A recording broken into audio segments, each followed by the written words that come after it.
हरे कृष्णा। भगवत गीता की इस वीडियो में हम शुरू करेंगे चौथे अध्याय का 35वां श्लोक 4.35। इसमें भगवान कह रहे हैं कि स्वरूप सिद्ध व्यक्ति से वास्तविक ज्ञान प्राप्त कर चुकने के बाद तुम पुनः कभी ऐसे मोह को प्राप्त नहीं होगे।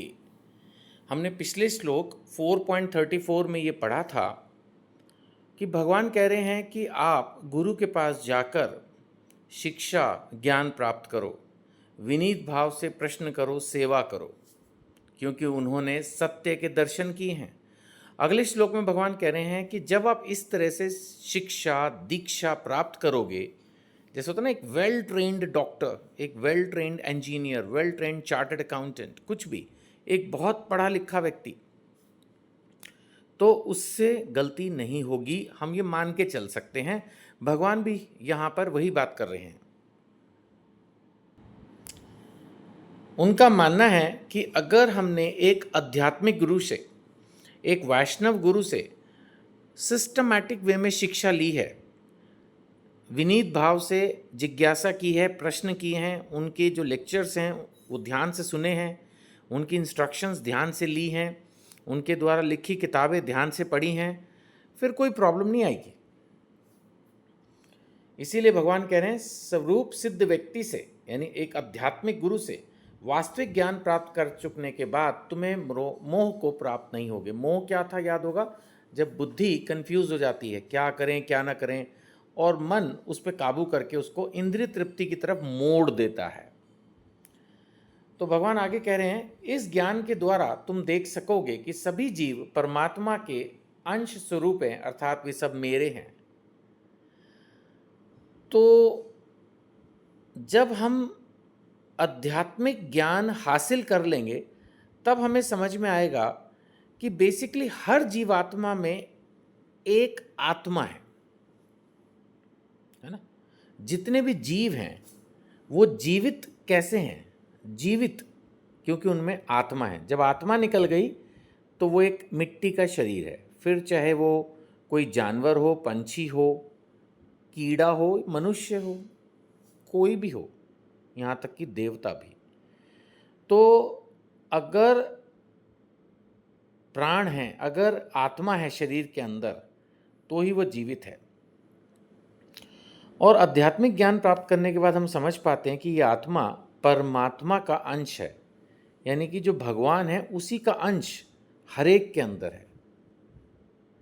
और जब हम इस तरह से समझ पाते हैं तब हम हर जीव से प्यार कर पाते हैं, हर जीव की रिस्पेक्ट कर पाते हैं। उसके बिना हमारा जो अहंकार है वो हमें बताता है कि अरे हम तो मनुष्य हैं, मनुष्यों में भी हम ये उच्च जाति के हैं, उसमें भी हम इतने अमीर हैं, उसमें भी हम इतने पढ़े लिखे हैं, उसमें भी हमारे इतने कॉन्टैक्ट्स हैं। सामने वाले को तो कुछ समझते ही नहीं। और जो मनुष्य को ही कुछ नहीं समझ रहा, वो अन्य जीवों को तो क्या ही समझेगा। और शायद ऐसे ही लोग अन्य जीवों को मार के खा जाते हैं। उनको एहसास ही नहीं कि हर जीव में सेम आत्मा है।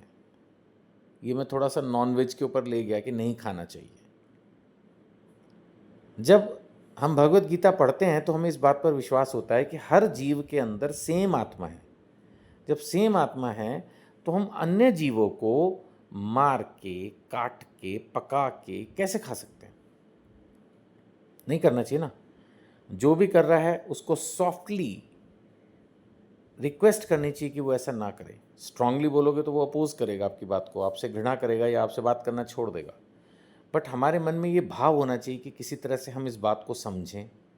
अंडा भी नहीं खाना है, कोई इस पर बहसबाजी नहीं चलेगी जी।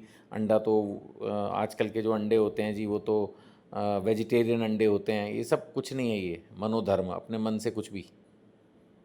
अंडा भी नहीं खाना है और नॉनवेज तो खाना ही नहीं है। अगर हमें रियली भगवत गीता पढ़नी है, समझनी है, आगे चलना है, तो नॉनवेज भी आप खाते ही रहे तो फिर क्या ही फ़ायदा हुआ जीवन का, है ना। सो इस श्लोक में हमने यही ज्ञान लिया कि जो भगवान का भक्त है वो अब फिर से मोहित नहीं होता, कंफ्यूज नहीं होता, और हर जीव में वो भगवान के अंश को देखता है। 36वें श्लोक पे हम पहुंचते हैं। तो 36वें श्लोक में भगवान बता रहे हैं यदि तुम्हें समस्त पापियों में सर्वाधिक पापी समझा, यदि है नहीं अर्जुन। अर्जुन को भगवान ने एक जगह निष्पाप अर्जुन भी कहा है। अर्जुन के अनेक नाम भगवान ने लिए हैं, उनमें एक नाम निष्पाप अर्जुन भी है। तो पापी तो थे ही नहीं, और भगवान के मित्र हैं, भक्त हैं, ये भी भगवान ने चौथे अध्याय में, इसी अध्याय में शुरू में कहा कि तुम मेरे भक्त तथा मित्र हो। तो कोई पापी भगवान का मित्र कैसे हो सकता है? और भगवान उसको भक्त कह रहे, भगवान स्वयं उसको भक्त कह रहे। जैसे माना कोई बहुत बड़ा स्ट्रांग टीचर किसी को कहे तुम बहादुर हो, तो ऐसे हर किसी को तो कह नहीं देगा। या कोई स्कूल का ग्रेट टीचर किसी को कहे तुम बहुत इंटेलिजेंट हो, तो हर किसी को तो कह नहीं देगा। ऐसे भगवान स्वयं अर्जुन को बोल रहे हैं कि तुम निष्पाप हो, स्वयं बोल रहे हैं तुम मेरे मित्र हो, स्वयं बोल रहे हैं कि तुम मेरे भक्त हो। तो इसका मतलब अर्जुन के लिए तो नहीं, एक एग्जाम्पल देने के लिए बोल रहे हैं। यदि तुम्हें समस्त पापियों में भी सर्वाधिक पापी समझा जाए तो भी तुम दिव्य ज्ञान रूपी नाव में स्थित होकर दुख सागर को पार करने में समर्थ होगे। तो भगवान अर्जुन के माध्यम से हमें कह रहे हैं कि जिस दिन तुमने भगवत गीता पढ़नी शुरू की, आध्यात्मिक दृष्टि से प्रगति करने की कोशिश की, अगर तुम्हें ऐसा लगता है कि तुमने अपने जीवन में ऑलरेडी बहुत पाप कर रखे हैं, अब कोई फ़ायदा नहीं, ये जीवन में तो सब कुछ नष्ट ही होना है और मुझे तो नरक में ही जाना है, तो भगवान कह रहे हैं ऐसा कुछ नहीं। अगर तुम्हें सर्वाधिक पापी, सबसे बड़ा, दुनिया का नंबर 1 पापी भी मान लिया जाए, तो भी अगर तुम दिव्यता की तरफ बढ़ोगे, अगर तुम भगवत गीता पढ़ोगे, आध्यात्मिक दृष्टि से आगे बढ़ने की कोशिश करोगे, अब सब कुछ पाप करना छोड़ दोगे और हरि नाम लेके आगे बढ़ना शुरू करोगे, तो तुम दुख सागर को, यानी कि इस भव सागर को पार करके मोक्ष को प्राप्त कर सकते हो। तो यानी अभी भी लेट नहीं हुई है। जिस दिन आप ये वीडियो सुन रहे हो, अगर ये बात आपको पहले से पता थी तो ठीक है, नहीं पता थी तो मैंने सर्टिफाई कर दिया कि अभी भी देर नहीं हुई है। और ये मैं नहीं कह रहा, ये भगवान स्वयं कह रहे हैं इस हमारे 36वें श्लोक में। 37वें श्लोक में भगवान कह रहे हैं, जैसे प्रज्वलित अग्नि, अब भगवान एग्जाम्पल भी ले रहे हैं, ईंधन को भस्म कर देती है, आग लगी हुई होती है, उसमें कितना भी पेट्रोल डालो सब जल जाएगा, उसी तरह हे अर्जुन, ज्ञान रूपी अग्नि जो है भौतिक कर्मों के समस्त फलों को जला डालती है। अब अगर आपने एक बार हरि नाम लेना शुरू कर दिया, हरे कृष्ण कृष्ण कृष्ण हरे हरे, हरे राम राम राम हरे हरे, एक बार जप करना शुरू कर दिया, पाप करने बंद कर दिए, तो जो आज से पहले पाप कर्म किए हैं उनके फल सब जल के खत्म हो जाएंगे। भगवान गारंटी कर रहे हैं 36वें श्लोक में और 37वें श्लोक में, एग्जाम्पल भी ले रहे हैं। एग्जाम्पल भी ऐसा कि जलती हुई अग्नि में आपने क्या डालना है, ईंधन। आप सोचो, सेकंड्स के अंदर खत्म। तो यानी कि अगर हमने आध्यात्मिक राह पकड़ ली तो आज तक जो कुछ भी किया है सब कुछ भस्म, नो प्रॉब्लम। हाँ, दोबारा नहीं करना है, क्योंकि अगर बार बार भस्म वो नहीं चलता है, आध्यात्मिक में वो नहीं चलता है। वो बात अलग है कि चलो फिर कुछ छोटा मोटा गलती हो जाए, वो भी अनजाने में, दैट्स डिफरेंट। बट आप ये सोचो कि चलो 6 दिन पाप करेंगे, 7वें दिन हरि नाम लेंगे, वो सिस्टम नहीं होता है। सो पॉजिटिवली अपने दिमाग को ट्रेन कीजिए कि अब हमें भक्ति की तरफ आगे बढ़ना है, अध्यात्म की तरफ आगे बढ़ना है, भगवान की सेवा में लगना है, हरि नाम लेना है।